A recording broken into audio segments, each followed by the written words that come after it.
widespread. You have shack settlements. Now, when you say shack settlements, exactly what do you? Well, shack settlement is a group of large numbers of shacks put together with tin and brick and mud and anything that would keep out the wind. They are small, the size of an average American living room. Anywhere from 9 to 10 people may live there. No electricity, no running water, no toilet facilities, and they're right next to each other.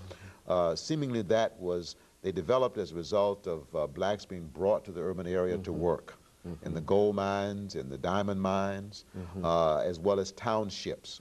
These are large areas where blacks live, the equivalent of the ghetto here in America.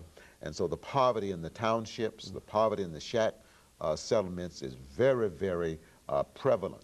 And so poverty is a big factor. What I learned at the conference was where you have that degree of poverty, suspect racism. Suspect it, okay? People, if given adequate opportunity, will try to advance themselves, all right? On the other hand, if they are oppressed and prevented from advancing themselves, oftentimes poverty is a result, and poverty breeds poverty. That's one of the outstanding things that I learned. The other thing that I learned, I visited a school in one of the townships outside of Durban. The name of the school is CPoe6 School. It has students there from primary up to grade 4. And there are 800 kids there and 22 teachers. They don't have adequate classrooms. They have 10 classrooms for 800 children. 6 of the classes each day, school day, have to meet outside. They have no playground facilities. But the amazing thing about the students is that in the classrooms that I visited, they were averaging about 40 to 45 per classroom. They were surprisingly disciplined. No talking to each other as I was standing there being introduced, no disruption. They were attentive. And it's an amazing thing that the girls look like the boys because they cut their hair, okay? But the instructor said, I said, you know, your students are more disciplined than our students. And she said, well, one thing, part of the African family tradition is to teach respect. We teach our children respect for their elders and respect for one another. I said, now, do you mean by respect love? And she said, yes, that's exactly what I mean. She said, we also emphasize respect here at the school. And I said, how do you teach respect? How do you teach love? And she said, well, we come down on their level. I come down on their level to let them know that I'm their friend, to let them know I'm available to them. She said, I listen to them, I smile at them, I encourage them. I let them know that I'm concerned. I had never before in my life, I think, asked somebody to explain to me how you show love for another person. She did an excellent job. She helped me to see that one of the deficiencies in our culture, in the American culture, is that we have forgotten, I think, to teach one of the most important things we can teach in a school system or a child is respect or love. Respect for elders, love for your elders, love for one another, respect for one another, and that ends up being respect for oneself. And that's the enemy of self-hate. For you see, as I said, racism essentially is self-hate. And I think it's a byproduct of the fact that we teach so many other things. We teach the acquisition of wealth.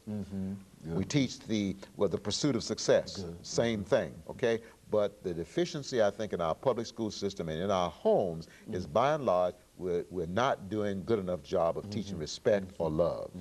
And I think we see every indication of it simply by watching the television or reading the newspapers. You see people who are doing things that are certainly not respectful toward themselves or toward others. Yes. I think I would agree with that. I certainly would agree with that. Now, Dr. Poe, looking at this whole conference, this is the second conference, I understand. Do you think that the conference had any real impact? Certainly, and of course we have only a couple of minutes, but what impact do you think that this conference? There were 10,000 people there from various countries around the world that is during the first segment. Beautiful array of people. These people networked with each other, they talked with each other, they shared with each other, and that's how I was able to broaden my perspective. It wasn't so much what was being reported in the press. Now, the press was talking about the controversial issues of reparations, as well as the Palestinian question. That was in the press. And also they was talking about the U.S.'s response to the conference. That was in the press.